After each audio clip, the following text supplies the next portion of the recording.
What is happening, troops? This is season 2 of the Back2Back Podcast, and we're on hallowed ground right now. This is Cap Vault in Edinburgh. And they're finally giving me a bigging. And what better way to kick off a bigging is with Big Miz.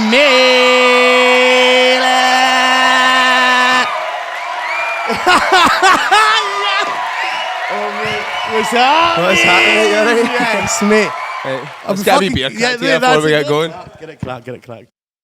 I've been waiting for that for 10 minutes. Nice. How's it going? Woo. I'm supposed to ask you that, mate. Oh, aye. Mate, what's happening? Not much, mate. Just been scooting about. Yeah.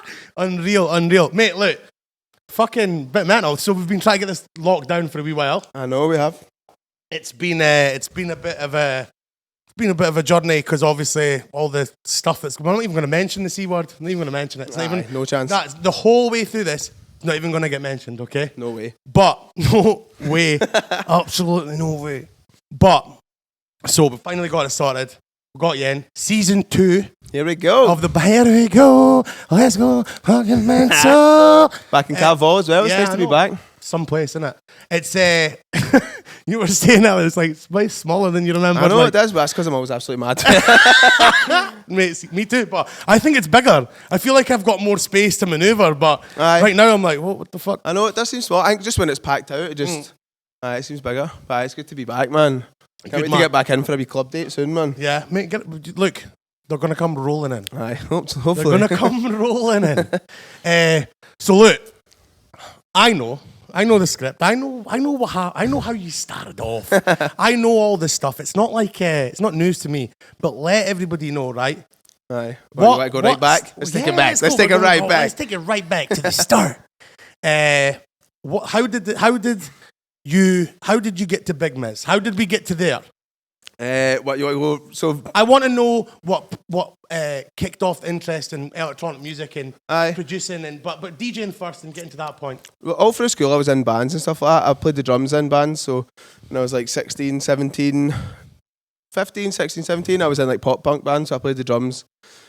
And we done like fucking Blink-182 covers and stuff like that. Got ya. And then all through that time I was kind of trying to make music, that was when dubstep was pure kicking off, so I was trying to make dubstep, drum and bass and stuff like that, and then went from there, started going out when I turned 18, started listening to stuff, that went from like dubstep into like the kind of UK bass stuff. Where were you going? Like whereabouts were you going? Just sneaking into, well, we started going to the Cat House first of all, the golf bar in Glasgow, but then going into Subway and stuff like that, we had fake IDs, and then music taste kind of went from like the dubstepy side of things to the more UK based stuff like Night Slugs and like Addison Groove and stuff like that, and then started going out to like afters in Glasgow. What age were you at that point? That's like 18, 19. Yeah. Just when we started going out, we were like, whoa. Proper allowed to. Aye, we were like, what is this, man? This is amazing.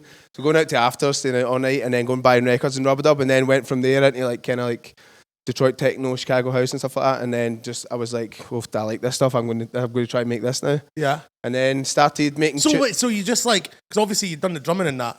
Like, so you just went, right, okay, I need to find out how to make this. Pretty much. So I downloaded Fruity Loops when I was really young, and then was trying to make dubstep, literally just listening and being like, right, how can I recreate this? And then like as my music taste changed.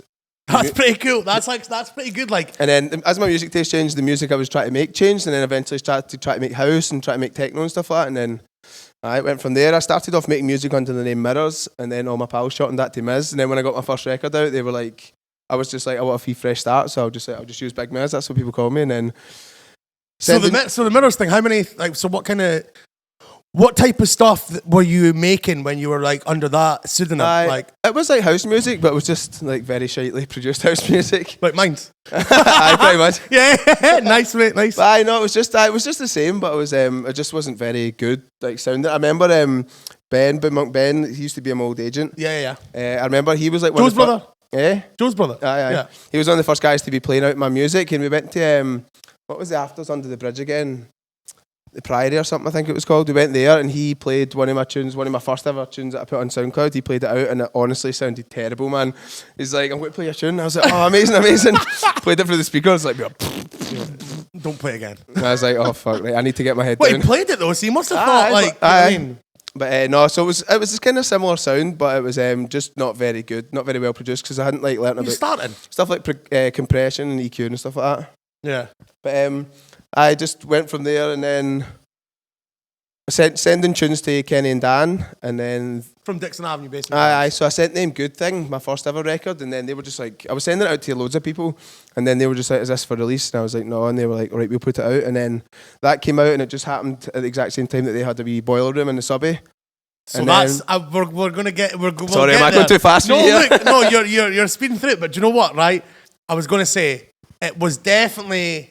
For me personally, like, because obviously we've booked you loads of times in Dundee and that, right? That was a point where I was like, who is this guy? That's what I was going to say. It happened right at the both the record and the boiler room thing happened at like the perfect time. They happened like close to each other, and that was just like the perfect pure springboard. Just for stuff to happen, man. Yeah. And then just went from there. What was the vibe like? So obviously it's happened quite fast. Like it was a space of a year, pretty much. Like you went from like because that Good Thing EP. Well, that was the first one, wasn't it? That was the first one. That was the first one. It was like it's got the white label with the red dogs on it, right? And I remember that because there's another track on that I play all the time.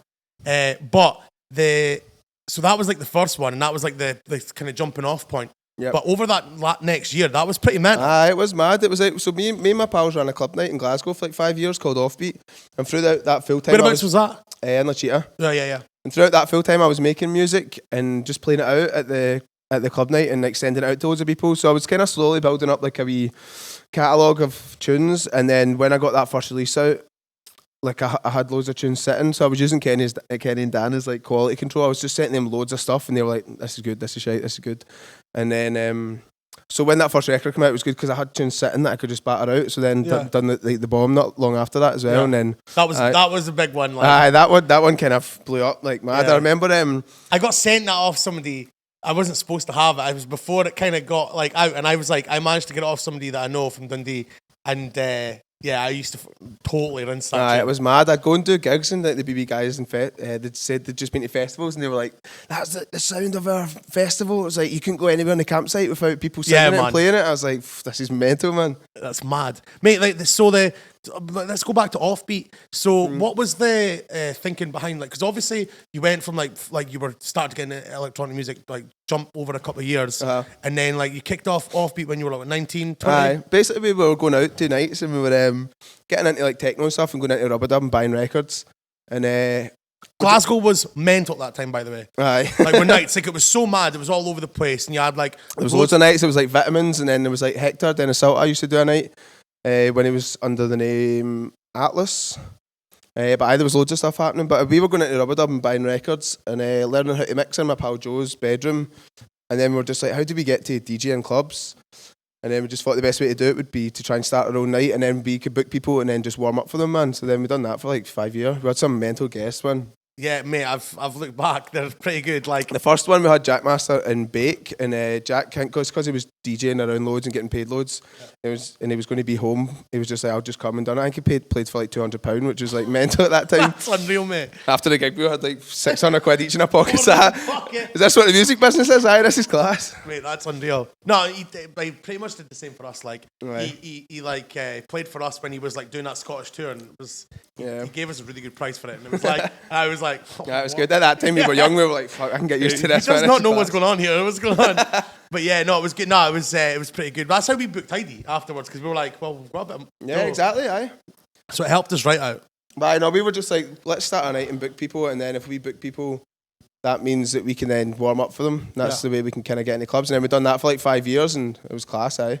Yeah. We had like booked like DJ Funk, DJ Godfather as well. Like my pal Jordan's got a big collage of like booties that he made, and he got DJ Godfather to sign it with a big marker. That's unreal, mate. That's so surely good. Worth some cash or something. Mate, it will be now. Like that's can find unbelievable. That's so good. Pure good forward thinking there. Like I'm going to take these booties down. I'm going to get them signed by DJ Godfather. He said that his mum came into his room and he was like printing them all off and cutting them out. And he's like, what the fuck are you doing? Yeah. He's like, it's fine, mum. It's for like an art project. Make it signed off with DJ Godfather.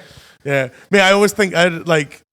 No, anyway, I'll jump that. It doesn't matter. It's unmental there, but I'm not going to say it. So yeah, man, off because I remember like that was when like similar times I was starting to DJ and stuff. So I was seeing all that stuff that was going on in Glasgow, and I was like, I remember coming through for a Baller Social Club, and I was like, this is mental. Like, because people were in Glasgow, like, it's actual, like, I've had mad respect for the fact that people listen to all types of music, not just techno. Because Baller Social Club was like a Lucky Me thing, wasn't it?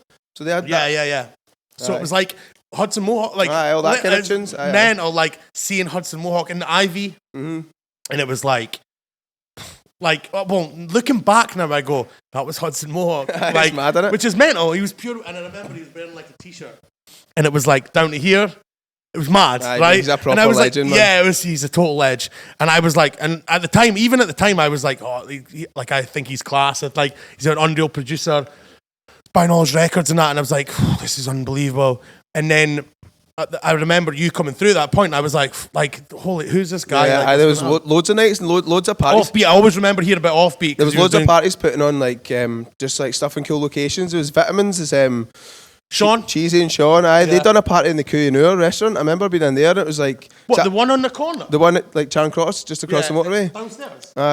No, I think it's upstairs. And they've got the big fountain and all that. The actual restaurant? It was mental. I used to go and eat dinner there with my mum and dad, and then all of a sudden I'm in it, pure out my nut, and it's like, it was crazy. I remember sitting on a wee ledge next to the fountain, like where I'd literally sat and ate curries with my mum and dad, like...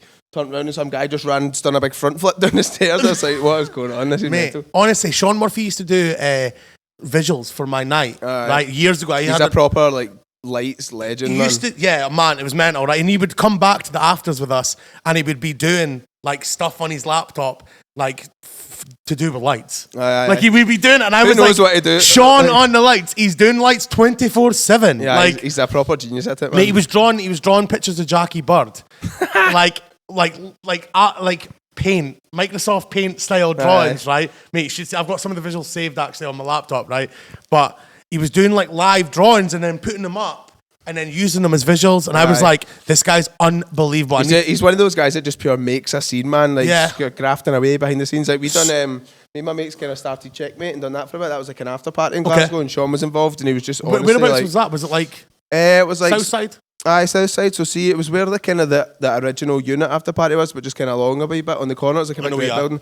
But Sean was kind of involved at the start of that, and just the work he put in, like just like make sure the sound was perfect, and like, that's so dodgy doing that with your teeth, man. Mate, it's already gone. It's already gone, mate. My family used to tell me a horror story. My uncle done it one time, and just pure blood. Yeah, mine's dead. But so Sean was involved at the start of that, and just the work he put in, like sorting the lights and all that, it's like proper, just like on another level of like knowing what makes a good party and like just having the knowledge to put it into honestly, practice. he gave me so many tips, like in terms, like so that was my first party that I did was smash and grab. Like, why did I call it that? Why did I call it that? I mean, honestly, I was waiting for All Good to come along. You know what I mean? Like the name All Good, it had to come in my sleep, but. I did a party called Smash and Grab, and he was doing these visuals, and they were so mental. He was like live drawing them and then putting them up and then animating them, and it was like pictures of Jackie Bird and that, right? And it was so good. And I just remember, but he was telling me like, oh, you should do this and do that and like make it like this way, and I was going cool, like because he was like, so it was him that done the party in the Q&A, man, just like mad guy, man. Yeah, no, he is. And mate, he's a legend, a total legend. I seen him. He was doing like a festival that we were covering last year. He was doing the lights for the stage with Harry and Dominic and that were playing on. It was like a disco ball in the middle of trees and everything. And he was doing the lights there. He had a big boiler suit on. He was like, it's happening. I was like, that guy, man. Sean, what are you saying? Yeah, I know he's all over doing stuff now.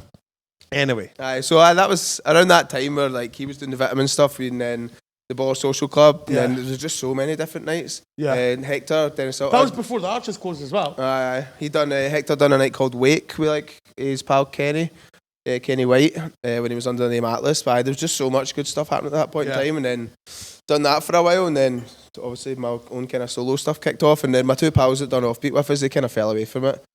So they're not playing it, they're not DJing anymore? Nah, they don't really DJ anymore. They still like electronic music and stuff, but just like, I think the whole kind of, what made Offbeat so good, there was like just a really kind of close-knit group of pals that went, and then like as you get older, everyone kind of done their own separate thing. So everyone kind of grows apart. So then, I kind of want to get them back for a wee. So I've got my residency in room 2. should do it. Kind of want to get them back for a wee reunion, but it's just kind of convincing them to get it done. Yeah.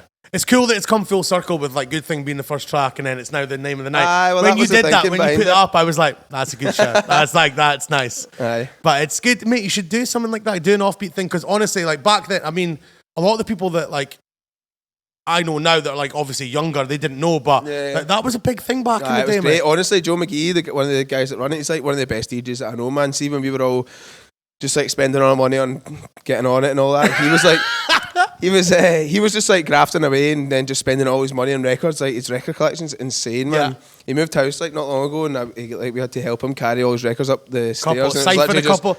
Endless like IKEA bags. Mate, I would have been siphoning a bag off here and there like that. No, that one needs to go in this bag. We used to sit at his house at parties and play a game where we just like sit like with your back to all his records, just reach back and like pick a random one out and just put it on. Whatever it is that has to get played. It was so good, man. Just so many belters. That's good, mate. That's good, mate. Honestly, like obviously at that time Glasgow was bustling, but like we're saying like so the turning point you were saying was like obviously the boiler room. Aye, that was when it properly kind of kicked off. It did. Like I remember that point. I was like, that was what made my ears prop up and go like, oh, like who's this guy? Like and out of the sets of the night, like yours was one of the best. Like at that point, you know, like I don't know, the energy was good and it was. I made the mistake of playing records and all because my girlfriend at the time, her and her pal were pure battering the table. It kept me in the needle skip and I was like, what's going on then? And realised what it was after. It's a bold move. It's a bold move. I actually just came straight for the skate park right to the club as well. I was skating in like I skated right down Sulky Hall Street with a bag of records and then just left my skateboard in the cloakroom and just.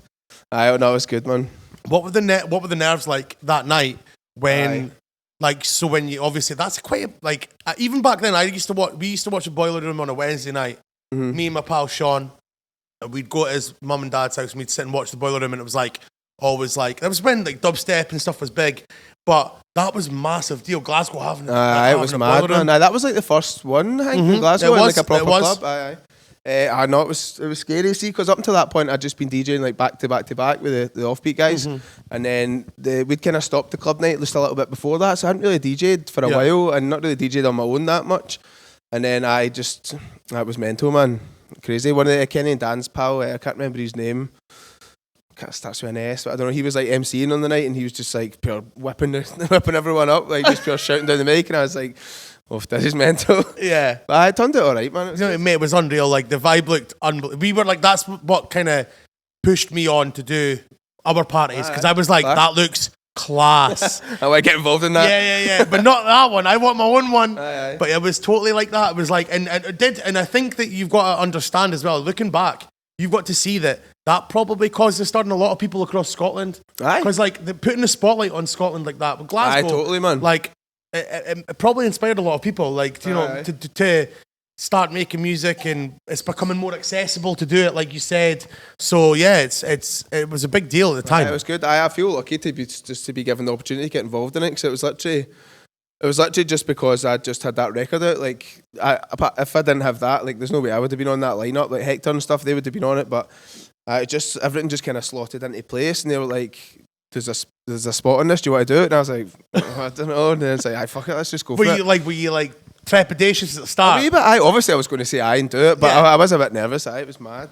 Good, mate. Like, obviously, like, it's good that you took the dive and did it. This is where you're at now. You know what I mean? It was mad. I remember when I first started, like back when I was like making dubstep and stuff when I was younger, I always said, like, I knew that if I got to playing subby, man, I'd be like, that's me, man. I fucking made it. And then to do that, man, like, never played there like 5 or 6 times or whatever. It's mental. Does it wear off? I don't think. A wee bit, aye. Like, it's not the same as the first. The first one, I was like, I played my first time last year, and I was like, class in it, man. It's such a mad. And then when you start, you're like, it's alright. Aye, obviously the first time's mental. Big up Ross and the I Am crew, man. Yeah. The Tuesday nights, that's who gave me my first. That was mad, actually. That's what I'm saying about Glasgow. Glasgow at that time was insane. I stayed at Ross's house. Aye. Like, mad. Like, I think they had Burns, you know, he's like mates with Calvin Harris. Don't know, man. Mate, on a guy called Paul McQueen. Do you know Queenie?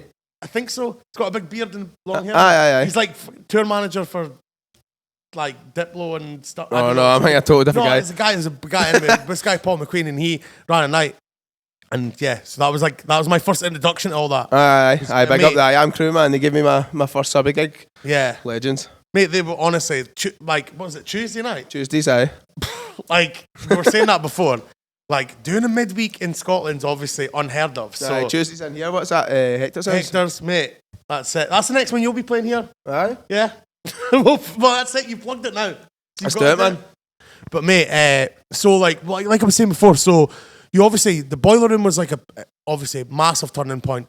But following that, right, it was like pretty consistent with Dixon Avenue basement jams. Like that was like a kind of glory days as well. Like I wouldn't say glory days because it's not over yet. I know that, but that was a massive launching off point for you. Aye, it was. It's just mad how it all just kind of slotted in, and just everything that came after that just came so naturally, man. It's like, it's amazing how it all just kind of worked out, man. And so like obviously, with them like consistently releasing your stuff and like looking your direction for new tunes and stuff, do you feel like that they were obviously a catalyst in like what happened like with your career? Totally, man. It was lucky that I had I'd been making tunes for years and years, so I had loads of like just like half finished ideas or like fully finished tunes sitting. So when they were like, right, we're going to release your tunes, I had loads of tunes sitting. So I was like, right, so you could put these four in an EP, and then Kenny was like, right, you've got so many tunes there, we could either put out like 3 or 4 like 4-track EPs, or we can put them together as an album. And I was kind of thinking if I wanted to do an album, I wanted to like write it as an album, so it'd be like coherent. Aye. And but Kenny was like, if we're doing all these as separate EPs, you're going to be waiting ages for like tunes that you've made like last year. You're going to be waiting another year for them to come out, and by that time you're going to have like another. So that's why the EPs are so big. They've got loads of tunes in them. So then that's why I ended up doing the album with them, because I was just like, right, let's just fucking put these into an album. So but I'm so thankful for them. If it wasn't for them, I wouldn't be doing what I do today, man. No, they've been massive. Obviously, and at that time, I remember like obviously Dixon Avenue basement jams were like everywhere. All of us were looking to like, because obviously after the Glasgow thing blowing up and everything, we're kind of like, right, they're doing that was stuff. The label, man. Even like you and McVicker still to this day says that was like his proper hands down inspiration. Yeah, mate, a lot of those tunes, like the Salter tune that I play, like the Salter records on DABJ are so good, man. Mate, the one with the toms, like dum dum dum dum. Mate, they're all so good, man. Every single set that I play, and it's like, and it doesn't get boring at all. But I can't remember what it's called, and it's so bad. But yeah, no, like, mate, I'll find it. I know what it is. It's in the same playlist. You know what it is on your USB. I'll stick my USB in, and I'll let you see it in that. But yeah, it's unbelievable. Like all that kind of stuff coming out of Glasgow at the time was just it was like so good. It was good, man. So following that, right? So you've transitioned to Big Miz. You've made the transition to becoming the biggest Miz and a butterfly. Yeah, man. But so following that, right? You start getting big. What's your first booking? So outside of Glasgow, because obviously it's a bit of a shell. Like, you know, you're inside this hub, and everyone knows who you are. You're Glasgow and this and that, and you've played a couple of Scottish gigs. But what's your first gig outside of Glasgow, Scotland? My first 2 as Big Miz were in the same weekend, so it was Rare in Aberdeen, and then that was on the Friday, and then the next night. So I met this guy Joe, an Irish guy who's an absolute legend in Glasgow, and he was like, "Oh, I'm from Derry." He was like, I want you to come play Derry. This was before I had an agent or whatever, and I was like, right, let's do it. And he was like, this place Sandino's back bar, and I was like, right, let's do it. And he was like, oh, do you want me to get somewhere to stay? I was like, there's a bedroom there's a bed at my grand's bit. You can like keep at my grand's bit. So obviously, I'm pure grateful to get booked. I was like, right, sound, I'll keep at your grand's bit then. So then I drove up to Aberdeen, done the gig at Rare, drove back to Glasgow, ditched my car at my house and got my mum and dad to take me to the airport. Went to Ireland and then ended up going doing the gig and sitting up getting mad at it all night with him and his pals, and like I'll never not get like a hotel, not in a snobby way, but like I'll never not get a hotel again, man. Sitting, you learned your lesson, mate. Sitting absolutely shattered after doing a gig like the night before as well, and like the more mad at they got, they're just like their Irish accents just got thicker and thicker to the point where I'm like, don't even know what anyone's saying. Yeah, I'm that's like, what's like being in Glasgow though. Sometimes you're like, so I'm like, right, can we call it a day now? He's like, oh no, I was just going to go round to my pal's gaff now. That's it, went round like 3 gaffs, man. Oh, fuck's sake, man, doing a tour of Derry. Aye, so then not long after that, I was like begging Ben, Boombox Ben, the guy who played my tune. He had field artists, he had the agency. I remember one New Year's Eve at Max's bar. I was pure begging. I was like, Ben, I'm getting like some offers for gigs, and I'm like, I can't organise this. I'm too nice, man. I can't organise this on my own. Can you take me on? And then eventually I got on with him, and then he started organising all my gigs and that. But I big up Joe, man. Yeah, mate. I'll come back and stay at your grand's bit one day, man. Mate, that's mental. Is he still at it? Is he still doing stuff? The last time I was in room 2, actually, he was doing sound in room 2. No way. Aye. But I don't know if he's still doing it now. I didn't see him. No, it was 2 times ago. But I didn't see him the last time I was in, so I don't know if he's still doing it. But I big up Joe, man. He's a legend. Big up Joe. So obviously Derry was like, but you've got a massive following in Ireland. Like, aye. Is that? Do you think that's because of that Derry show? You know, like you early because that was quite early doors going across. I don't know why that is. I think it's just because Scotland and like Northern Ireland or Ireland in general just quite close knit. I think they just like someone that just likes to get a party in that. Aye, so when I go over, they're like, yeah, it's Big Miz. What do you call it? I'm like, right, okay, let's do it then. And they can pronounce your name and that, so it's fine. You know what I mean? That's good, mate. They, like it's honestly unreal. Like that, like type of journey coming through, like the Glasgow scene, doing that, and then obviously like belting off to Derry. I know that like if you're doing that type of thing as well. Well, doing that type of thing, it's like. It's a bit daunting though when you're at that age. You know what I mean? Totally. It's mad, but you get used to it, man. Like, what were you working at? So what were you like? Obviously, you weren't full time DJing at that point. So what were you working as at that point? So right at the very start, I was working in KFC with one of the guys that I'd done Offbeat with. 2 of them actually. We all worked in the same KFC in Coatbridge. And must have been class, by the way. And then I got a job in Cocktail and Burger, which is you know Josh Bar. His dad owned it. And then from there, worked in a wee cafe in the West End called Devil's Deli. And then I went and worked. So Kenny Grieve from Dixon Avenue. His wife at the time, she works for the BMA. It's like the trade union for doctors. And once I had to leave the wee cafe, I actually went and worked in Kenny's cafe in the south side. He had like a dance music themed cafe. No way. Like 808s in the walls and all that. That's mental. They're called No Way Back, like the tune No Way Back. The Aston. What? And wait, how long did you have that for?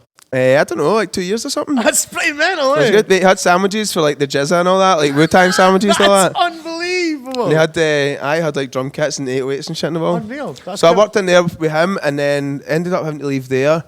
And then his wife actually got us a job working for the BMA. So like I started off on the phones and then it turns out I wasn't actually that good in the phones, but I was I'm not. I don't know. They try to say like I wasn't like empathetic enough or whatever, but I was just like, a lot of the time I was just hungover. Yeah, well, you're obviously not going to be empathetic when you're feeling like absolute garbage. So when it's like doctors phoning up like work disputes and all that, you need to be like, not another one. But after that, I got papped onto contract checking. So see when a doctor had to like go and work at a different hospital, we've got like a template contract, so they'd send the contracts in and we'd like compare it and make sure they're not getting like fucked over or anything. So I done that for like a while.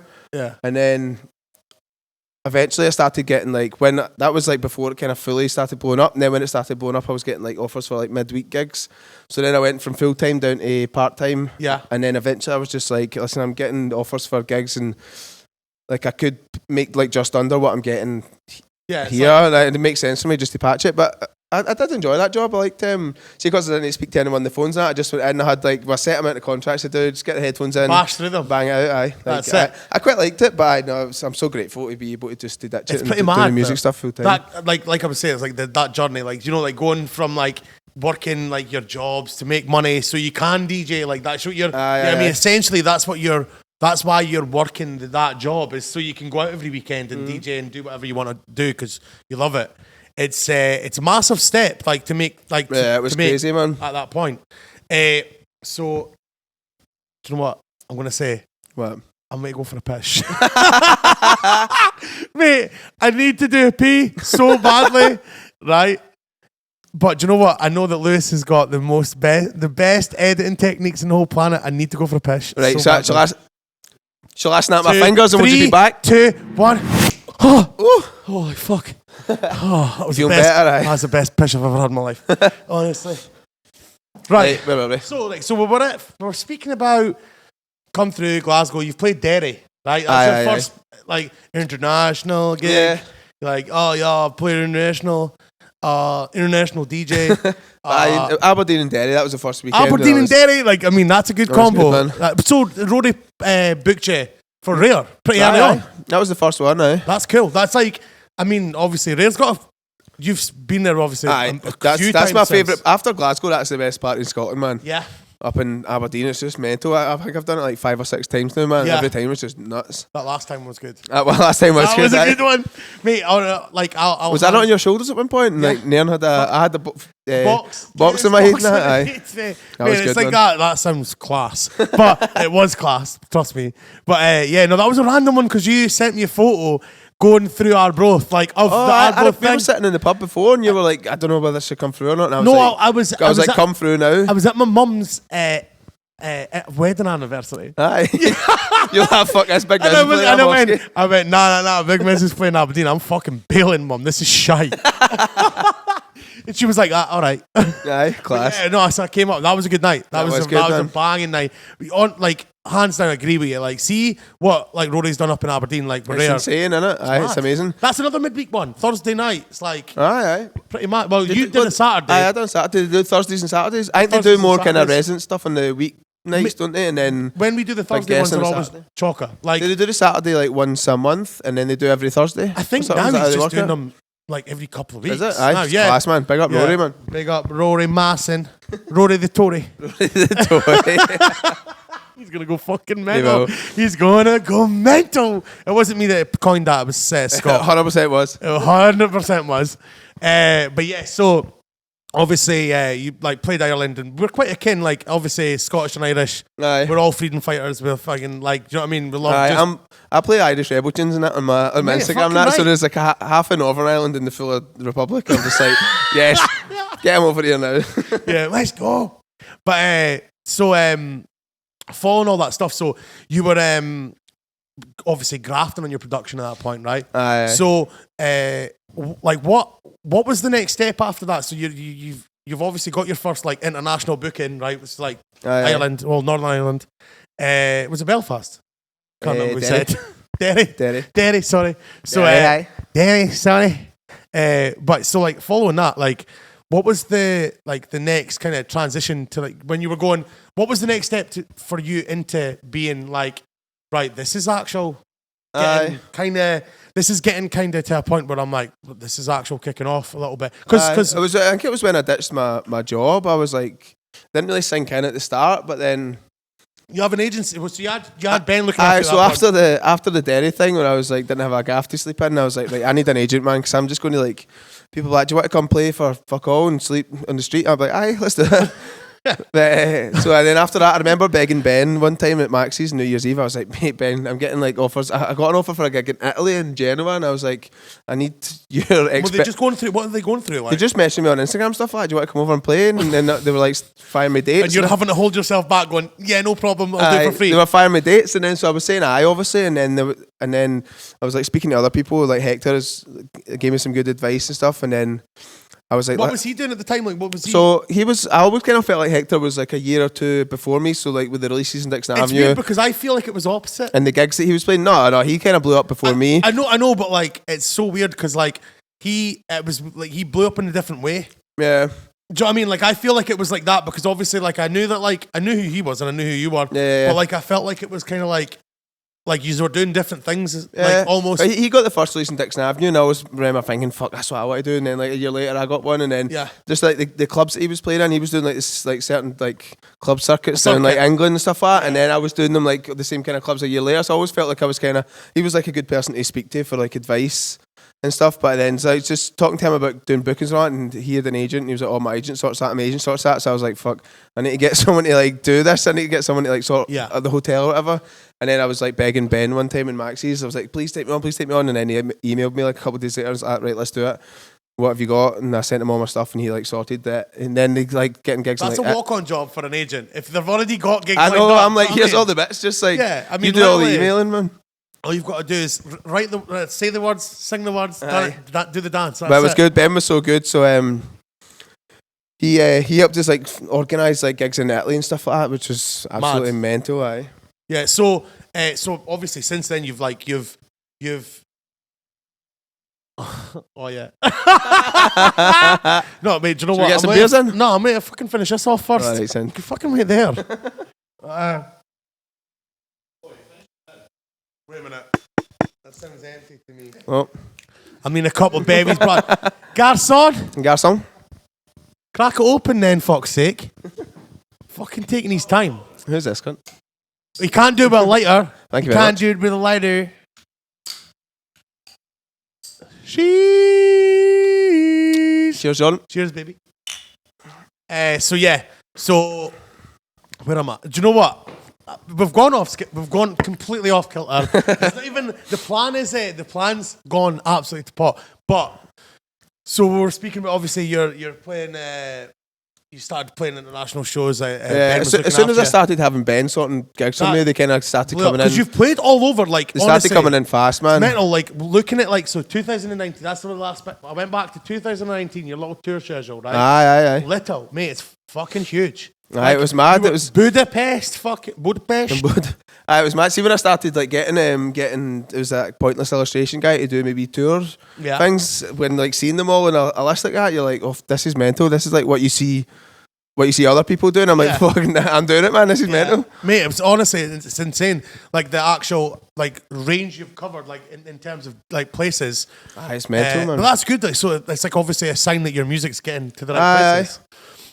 It's in the transition when, like, Spotify and Apple Music are becoming the go-to place for music. And really, like, Dixon Avenue Basement Jams, like, you just released on that. It's like, it seems like people are actually seeking your music out. They're not looking on Spotify and that. It's nothing to do with that. It's to do with what you want, man. Yeah. People are buying the records, and like a lot of the bookings I had was just like someone who bought a record, like the one in Italy. It's like someone just bought a record and they were like let's book this guy, and just that was that. That's pretty mental. Like that's the way you want it to be fair. Like because you're getting real heads at the parties, so it's that's the one. Like so following that, like obviously after all that shit, right? We're I'm doing it like a journey. This is I'm wanting the journey to the present. Yeah, journey to the present. So we're going through it, right? So we're hitting 2019. You've come through your tour in that, right? And we hit March 2020, right? Oh, don't talk to me about that, man. Absolute nightmare. Right? Let's not fucking start, mate. But I'm literally still paying the price for that now, man. Mate, see, when I started getting bookings and stuff like that. What was your schedule looking like? Like, I was maybe doing like one a weekend, and then like every like 3 or 4 weekends I was doing 2 a weekend, so it was pretty busy, man. Yeah, and like you were flying at that point. Right, but see that time when I was getting a lot of bookings in, I wasn't saving for my tax or whatever. So see, when March 2020 hit, I got like a mad tax bill, and I hadn't saved anything for it, and then obviously gigs. Fuck! Obviously, all the gigs dried up, man, and then it's just been an absolute nightmare up to not this day, man. voluntarily. Do you know what I mean? Like, it wasn't like totally, you could have played all the gigs, but you weren't there, yeah, you weren't allowed to.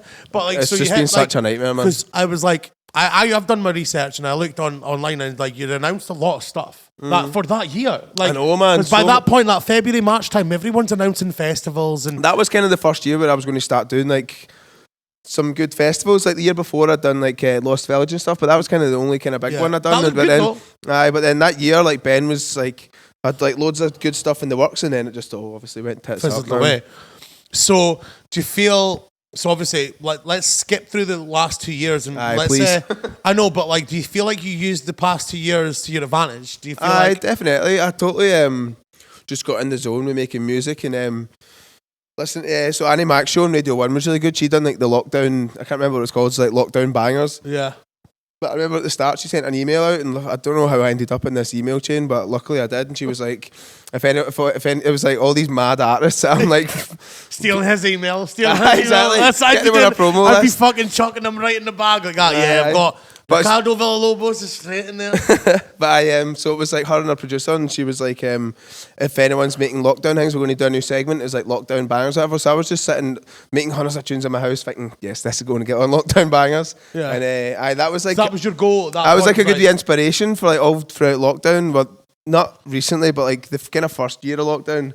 Or the first bit of lockdown, that was like my inspiration to sit and make tunes in the house and stuff. So I set up a wee studio. Like there's some days I would just like have a wee studio in my bed, man. I'd be like still under the covers, my wee laptop, my MIDI keyboard at one side, my wee push at one side, the wee drum machine and that. The guy in South Park and he's like, oh fucking. Or I was just like going out, just pure. like when we were like first allowed out, just going out and like kicking bins and chucking stuff into the pond and all that, and like recording samples and that. It was good. It was like a proper like a pure reset for the creative process, man. It was nice. Honestly, that's so good. You used the time that like I mean, it wasn't nice financially, but it was nice in terms of like being creative. Aye. I think that it was like. I think that you're maybe like one of the few, because a lot of people like just sat and wallowed and didn't like, you know what I mean? They were just constantly like, oh, this is just shy. This is what this is the cards I've been dealt. But you've used it wisely, and that's like that's. I tried to do like streaming, making music on Twitch. I seen that. I was tuned in. Were you one of like the 3 viewers? Mate, look, I was there. I was like, so I was doing it in the gaff, and the shit that I'm doing now, I fucking learned there. You know what I mean? And I was like, because I was watching Mark Blair do it, and he's like quite a funny guy. He's funny. Like, he's just like pure talkative and stuff. I was doing it, and I was just like, I just realised that like this is hard. The process is actually quite boring to watch unless you're like making it interactive and stuff like that, which I just could do, man. It's just the only reason I'm fucking doing this is because of live streams. Aye. Yeah. Oh, true, actually. Yeah, but I was fucking mad with the whole Yours thing. looked like some buzz, man. I remember in lockdown, like being pure locked in my gaff, thinking, fuck, I want to go there, man. I want to be that party, man. So I made the room look like it was like a fucking like. You made it look massive, didn't you? With a green screen. It's mate. You probably see it. Tiny, you probably see it tomorrow. It's a fucking spare bedroom. And I just made the green. I just like increased the green screens. But I had to learn how to use a green screen and that. But it's like I'm saying, it's like using OBS. Yeah, I just used OBS because it's fucking free. Do you know what I mean? So it's like, but you learn how to use a green screen for that fly stream as well. Remember they sent the green screen around everyone. Yeah, because everyone. So at that time, everyone was like trying to like kind of hop into the green screen thing. They did like the fly. Mate, I fucking totally forgot about that. Aye, mine was funny. I started it when the sun was up, so it was like pure colourful, and then during my set, the sun went down. So in order for like the green screen to work and for the cost to be the same, like I just gradually got more like grey to the point where at the end I'm just like a mad pale ghost. So Claire Fifi, she had the same thing when it was like the sun was like kind of diminishing and the colour just draining out you, man. Grey. But it was mental because like I had to do a pure crash course in green screen. Aye. So mad, isn't it? Mad technology. But it's like, but now I'm like, fucking use a green screen. Like I can. You're I can green do screen it. pro now. I'm the king now. I'm the king of green screen now. But but like you were saying, like the light. Like I remember the second week after I did the first like live stream, I was like, fuck it, I'm getting a blind. I'm getting a proper blind from my room. I bought a blind, and then I bought a light. You know, like a lamp, like one of those. One of those big things. I bought one of those, like, and it was like the best thing I ever bought. Aye. Honestly, I remember getting Ethan, and I was like, come and see this, man. So like, I was like, come and see this stuff that I've just done in my room, and it was pure, just a green bit of fabric on the wall, a horrible light that was placed on top of a cabinet. And then I was like, look, how good does it look? And it looks apart on the stream, man. I was like, look, it doesn't. They don't know. Right. I remember watching them in lockdown, thinking, "Fuck, that looks like a party, man. I want to be there." Mate, honestly, like, is that how it kind of just pure? That's how I've done fucking not bad, like since lockdown because of the fucking streams. That's class, mate. And the club night as well, obviously. Yeah. But I was like, which we're doing tomorrow night. By the way, well, this is going to come out after. It won't be tomorrow. But do you know what? It'll have happened, and I'll tell you right now. And it'll be the sickest party ever. Yeah. Well, it's going to be crazy. If I'm still alive after it. Yeah. Mate, well, you've only had a couple of beers. But, so we'll lead in. Mate, Liz, you're well put me off. mate, honestly, I feel like you're about to come right in. I feel like you're about to come in. You're about to go to that and go, and just like tail whip it. You're my scooter. It's obviously Chris's scooter. It's not Lewis's. Duh. But, so... before I lead into like the Instagram, I'm gonna do something at the very end. It's gonna shock you. You're gonna be like, what's this guy doing? This guy's a pioneer of interviews. Yeah, I think you're probably gonna do that. But so we're speaking about like you're obviously playing Scotland, you're playing England, you're playing Ireland, and you're getting all over. And the pandemic's hit. Yeah, right. But now it's picking up, man. Now it's some good stuff. So, like I was saying, so you've used the time wisely to like produce like. So what are you sitting on just now, like tunes wise, like what's What's the scope looking like for 2022, 2023? It's good. So over lockdown, I felt like I was kind of like getting proactive. Not getting distracted, but just like making like some other stuff, like just kind of experimenting a bit and not making, obviously because clubs weren't really open, like the inspiration wasn't there to be making proper club tunes. And like in my spare time, I don't really listen to that much dance music. Really, I listen to like, I don't know, like everything from like folk music or like soul and stuff like that. So now that since we've started being back in clubs, like I want to get back into making like proper club tunes and that. So then instantly inspired when you went out. So then I've just put out that one, the Flashbang one recently. Banging. Of just like proper like clubby tunes, like but good like fun clubby tunes. Yeah. And then Flashbang's obviously a reference to the Call of Duty. Warzone. Aye, man. To Warzone, because that was a massive crutch for you. That was a massive crutch for so many people through lockdown, wasn't it? I had never played COD. Me neither. Right? I had never played Call of Duty until like March 2020. Me neither. I had played PlayStation Honestly, since like fucking being honest. Tony Hawk days and like Guitar Hero days. That was what I used to do. It just wasn't my thing. And then my pal went to I used to rip Nairn shitless. My pal went to Germany and I was like, "You go to Germany?" I was like, "Why do you leave your PlayStation with me?" And then I was like, "Well, this is quite good." Like literally now I'm hooked, man. Every night, just like on the Warzone. I know. We've got a group chat in that. We've got a Warzone group chat, by the way. You've got a few dubs, man. You've got a few dubs. Like a couple of dubs. No, it's not, it's not What's a big your deal. KD, but? Mate, fucking shite, mate. It's the same as my fucking DJing KD. So Flashbang's obviously a wee nod to Call of Duty, but I still got Flashbang record coming out, and then I'm going to do another self-released one of like clubby tunes again, like harder, kind of more techno tunes. Send them. I'll send them with a wee collab with Ewan on there. And you and who? Sorry, you McVicker. Okay. And then I know who he is. And then a collab with one of my mates from Glasgow, DD Watermelon, Big Know Damm. who that is? Got his first record that he released. Right, he's making some good tunes, man. He's still kind of early days of his super long one. Can't remember the names of that, but there's a super long one on that record that he put out. Aye. Brown. Like proper, like with a wee stamp on it and that. Yeah. He's still at his early days of his tune making journey, but he's making some bangers now. Yeah, I ripped it, and I've still got it. I've played it a couple of times. Like, so the next self-release one's 3 original ones, and then a wee collab with Ewan and a wee collab with Dunk, and then when's that due to drop? Just about to send the record away now, so maybe like 3 months from now. So nice.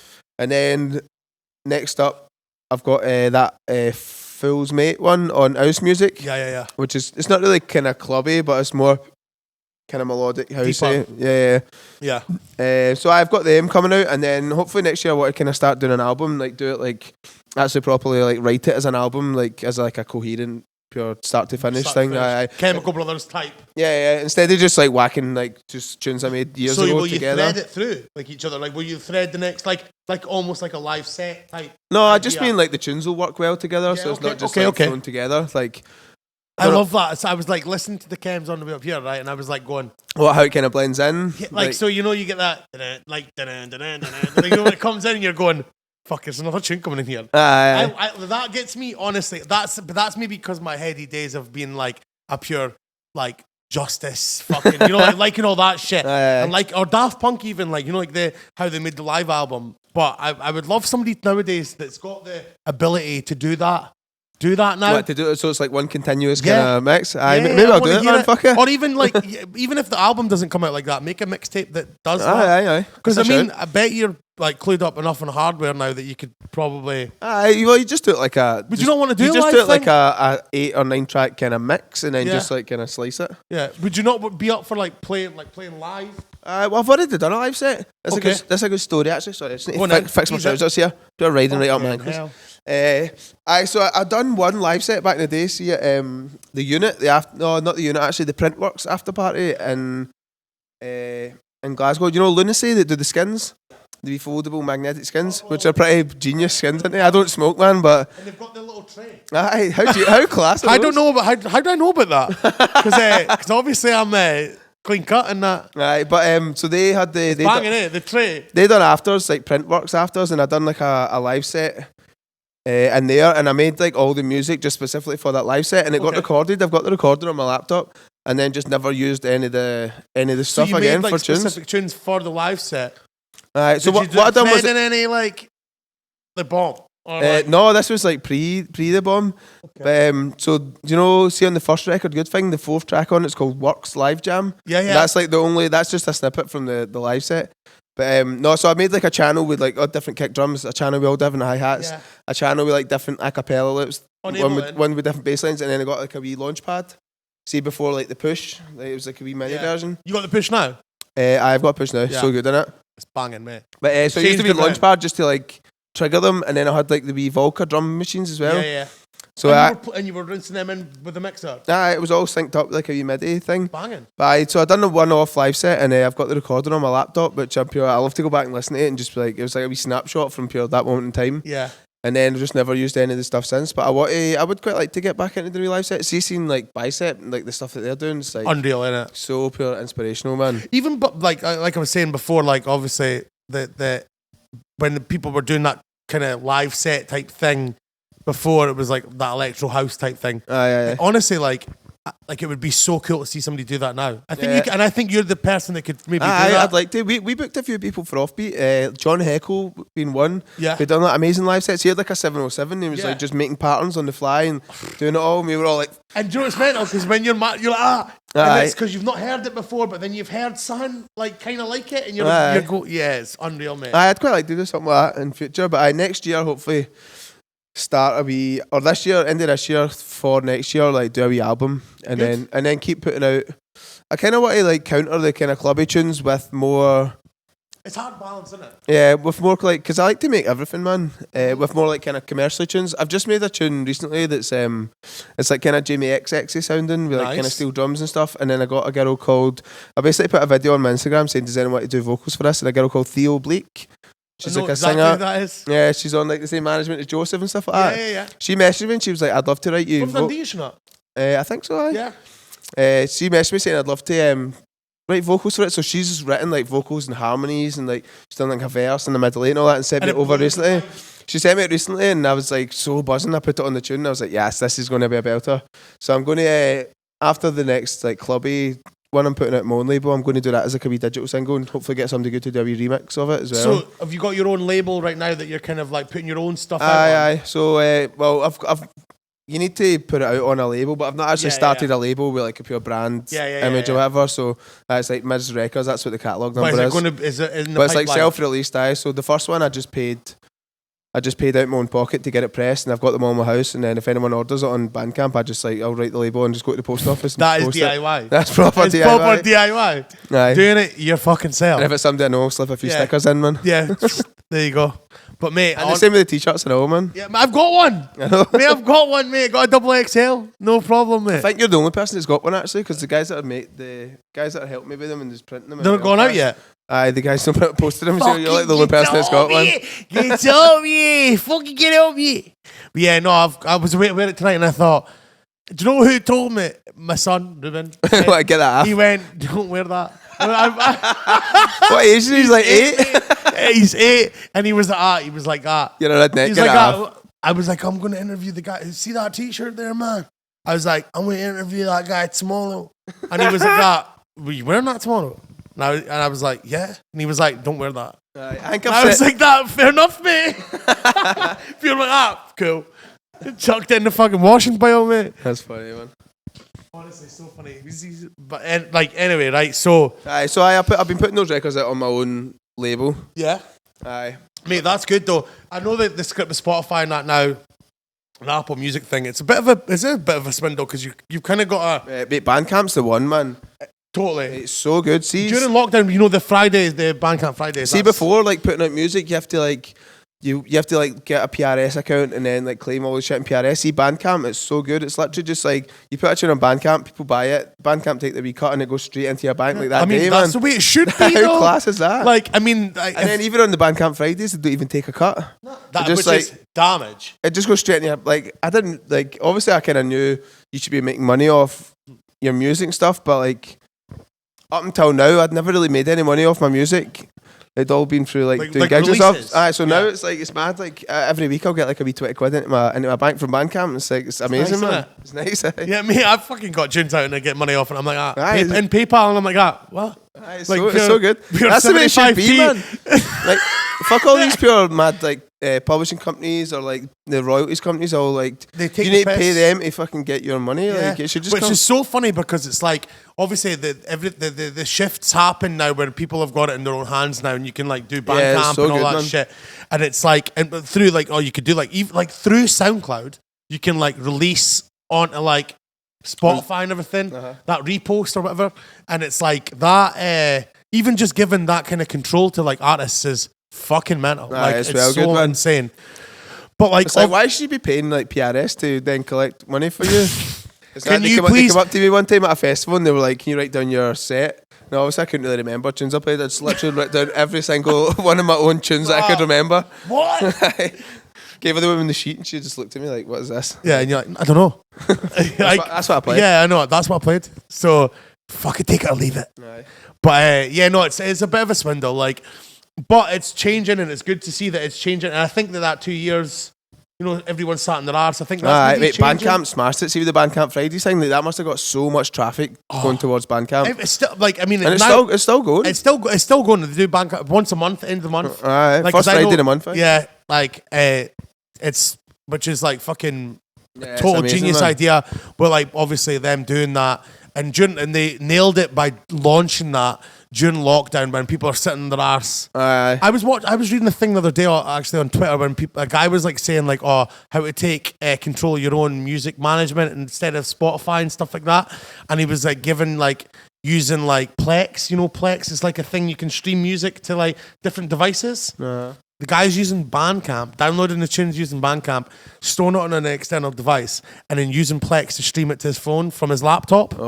I feel like Bandcamp's missing a trick as well. Like, I feel like it could be a bit more user friendly in terms of being able to like stream stuff. Like, You're right. imagine you could have an account on Bandcamp, you can make playlists the same way you can do on Spotify, but then those playlists, if you like the They're tune missing a enough, beat. you can buy it and be able to download it. They're missing a beat. They're missing Yeah, a beat. like- They should be. Imagine capitalised. Bandcamp was the app you went to listen to music. It's shit to listen to music on. Like, you know, Yeah. like if you're trying, like obviously if you're looking for tunes and you're like whatever, you're But hunting. imagine you just went on there just to casually listen to music, and then see the same way Spotify's algorithms suggest you stuff. Imagine then Bandcamp could do that, and then you'd be like, "Fuck, that's amazing! I'm going to buy that." Like, It's imagine not- how can't be that much. hard. Like, I know it surely can't be that hard. hard. Surely. I mean, Go on Spotify Bandcamp, get knows- your act together. Yeah, fucking sorted, me.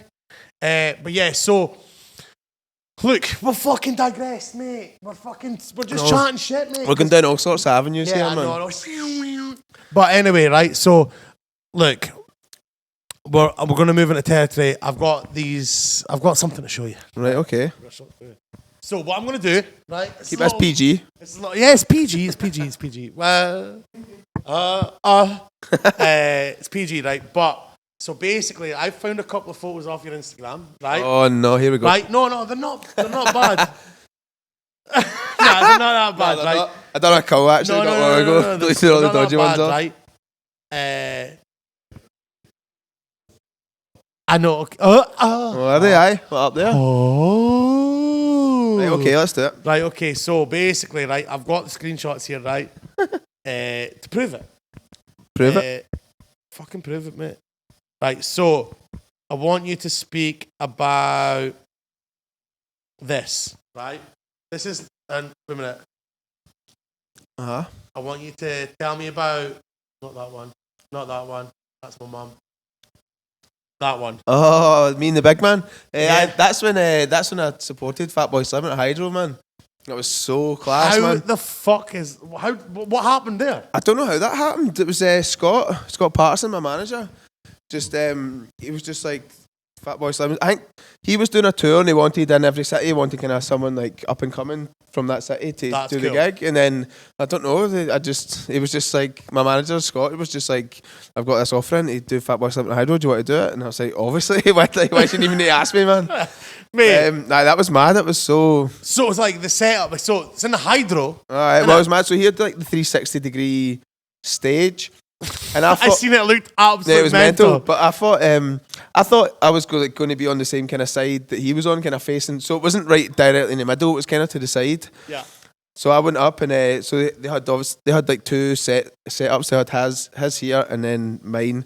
So I was kind of DJing like facing the wall, and there was like a wee gap there where there was people. Okay. But like I was turning around, it was like slowly like building up, filling up. But Yeah. It was mental, man. Good. Aye, it was crazy. Some vibe. So, is he crazy about with no shoes on all the time, or what's? No, I had shoes on when I met him, but He had shoes on when I met him, but I Aye, thought knows. but Maybe I'm you sure- just put them on for the I'm sure he photo takes op. them off at some point. Yeah. But no, when we first got in, it was me and my girlfriend, and I was like, "Oh, what's happening, big man? How you doing?" Like for a good 20 seconds. What's happening, fat man? For a good 20 seconds, he was just like, "Who the fuck are you?" And then I was like, "Oh, I'm supporting you tonight," and he was like, "Oh, nice." All right, sound. No, but he was so Fucking nice. I hell. met him again at Warehouse Project a couple of weeks ago, actually, and I was like, "Oh, I support." Again, he didn't know who I was at all. Fuck's sake. I was like, His "Thank you brain so must much." be fried after the fucking partying and that. I was like, "Thank you so much for booking us for the hydro and stuff," and that. And then it clicked, and he was like, "Oh, what's happening?" yeah. And It was that's aye, it was you slagging my shoes. Yeah, it was you. I've got no shoes on yet. But aye, that was just a pure surreal experience, man. The fucking hydro, man. Mate, it fucking looked mental. It was. Hey, what else you got here? Right, I've got fucking something else. Right. So basically, I'm gonna pick. Do you know what I'm gonna do? I'm gonna pick this one, right? Because it might be a good plug for you. Aye, so that's Devon Analog Studio. Yeah, It's at a studio down in Devon. For the I love it. full analog gear. I love it. I love the vid. See, every time I see somebody like a producer or an artist or whatever down there, I Aye. always go fucking yes, Mate, because you know you're gonna get the best shit. Like, It's honestly just a pure. It's. how long did you go down for? What was that like? Like what? What came out I've of been it? down twice now. I went down myself 'Kay. the first time, and mate, it's just so nice. He just been in that. Sorry, too many fucking Mate, coronas, me man. too. I'm at. But see, just being in that space where you're just like, you wait, like, so from where that photo's taken, the door in the back is just a bedroom. So you just, like, literally wake up and then you're in a studio. Unreal. And, like, see, just being in that space where you're, like, it's like the full day. Good to So go. I went down for 3 days, and see, for, like, the full 3 days, it's just, you're there for one reason, making tunes, like, oh, it's amazing. And see, just being surrounded by all that amazing, like, equipment, man, it's just so inspiring. But so it's quite expensive. The guys but that run it's, it. So the guys that run it. Well, who are the guys that run it? Tristan, I think his name is Okay. Tristan. He's so Right. nice, man. He's clued up, isn't he? He's clued up. I always see him If you're commenting takes- on stuff like synths that I'm looking at and that. And he Aye. comments on like. If you takes them apart and like gives them all like new components and all that, What like the all these mad fuck, old man? analog synth, it's only like Mate. 4 in the world or something. That's But, absolutely mental. I went down for 3 days, man. It's just so nice. You just waking up and just spending a full day. Like, Yeah, it's quite expensive, but see worth it. when you're there, like, see if you can rattle out like 4 or 5 tunes and then release them as an EP and then get 1 gig off that. It's like Boom. it's Paid for. it starts to pay for itself. Aye. Yeah, that's good. I mean, you're gonna get more than one gig off Aye, an EP. mate, honestly, I went down. I came away. You with, do like, you do your fucking Scotland shit and then whatever Aye. else. So like, the whole 2 records that I had out in Shall Not Fade were all made down there, and I've still got like an or 2 or 3 tunes kind of sitting over that I made there. But I know it's an amazing place, man. So, right, we're gonna finish this off. We're gonna close it off. Mate. we're wrapping it I up. can speak to you all night, mate. I know, man. But right, so we're gonna close it off, right? What have we got coming up? What have we? I mean, Coming we're up? playing a Aye, couple. we've got some shit together. We're fucking together. do, But aye. like, so like, what's this summer looking like? It's looking good, aye. So tomorrow, obviously, we're in Dundee. Duh. That'll be good. And then the week after that, I'm actually in snowbombing. But instead of taking a fee, I just got them to sort my accommodation for the full week now. So Yeah. I'm just going to go pure headphones in. 3 snowboards Snowboarding down the mountain every day. Mate, I can't wait for that. on the piste. Aye. And then I'm going to Primavera and then come back. I'm playing in Leeds with a Claire Fifi, and then Nice. we're going to Ibiza like the day after. Yeah, that'll be amazing. Olé! So That's we- gonna be for Fly. For Fly, aye. So we're doing Eden the first night, aren't we? And then Holy moly! yeah, Yeah! mate, that's going to be messy, That's gonna man. be fucking stupid. Should see the gaff, by the way. I'll put up a quick photo. Oh, aye, the Love of the- Island gaff. I'll be there, man. Yeah, you know he's coming. We're doing an afters there, by the way, just in case it comes out before that, and then we know. So we've got that. We're doing the first night at Eden, and then I'm doing a boat party with the Test Press guys on the